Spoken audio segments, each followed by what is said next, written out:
what is a really specific piece of advice that you kind of hold really close to you that you can give to an aspiring artist that maybe wants to break through, right? Mm-hmm. Instead of just being stagnant, and also maybe, or even like maybe stay relevant?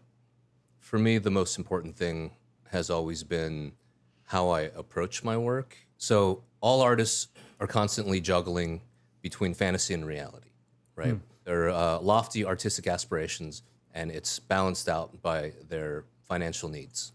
And then they have to try and bridge the gap. So they have to figure out a way to express themselves in a way that satisfies them, where they can grow, but can also pay the rent.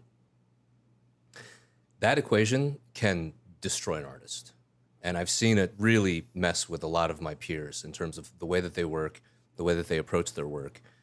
You can become obsessed with pricing. You can become obsessed with value of, am I being valued? Am I being paid what I'm worth?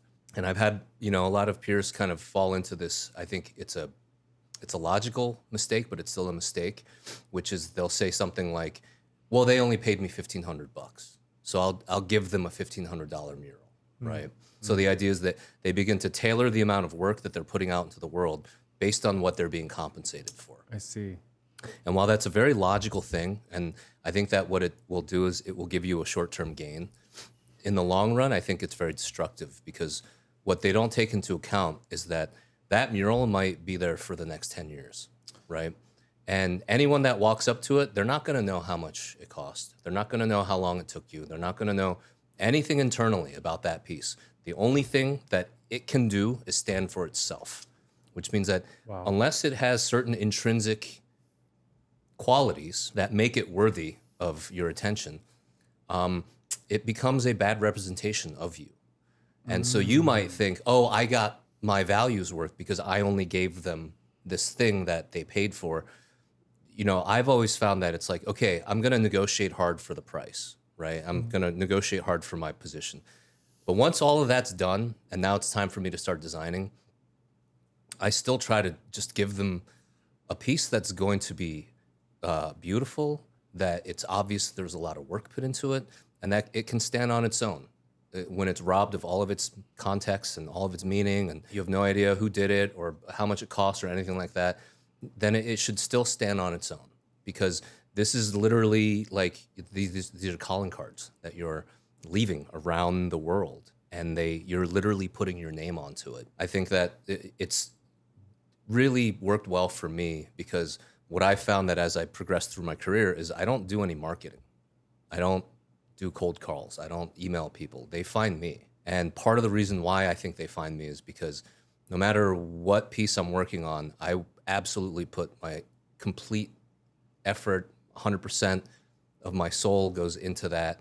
And then, you have to be able to then do that for the next piece and the next piece and the next piece, with the idea that you're hopefully getting incrementally better with each piece that you do, so that maybe in 2 years you look back and your work is completely transformed.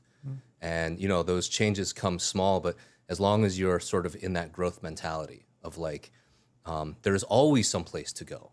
There's always something new to learn. I can always be a student of this for the rest of my life. I read something about Michelangelo. I don't know if it's accurate or apocryphal, but it certainly has stuck with me, which was that, when he was 88 and he was on his deathbed, he basically said, there's still so much that I have to learn, right? So this is someone who kind of approached their entire life with this philosophy of like, I can be a student. There's always something for me to learn. And I think what that does is it prevents you from drinking your own Kool-Aid. It prevents you from taking yourself too seriously, which I also think is the death of creativity in art, is when you begin to feed your ego instead of feeding your passion, right? And so, I think that ultimately it's that saying, how you do anything is how you do everything. And, to just try and make an effort to carry that into your life, because your life affects your work and your work affects your life, and the two things are inseparable.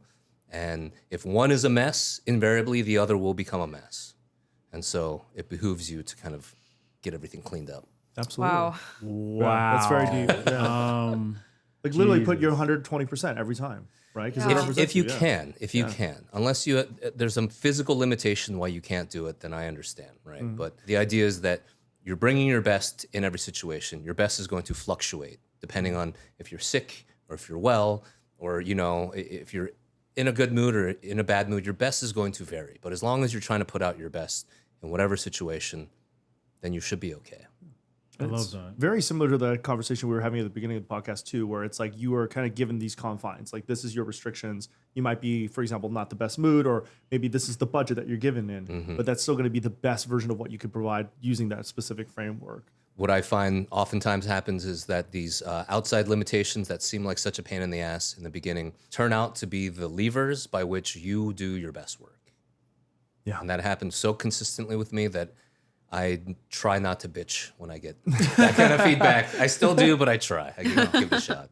Thank you for sharing that. I feel like that's such a gem you just dropped, and I think the cameras all shook when you did.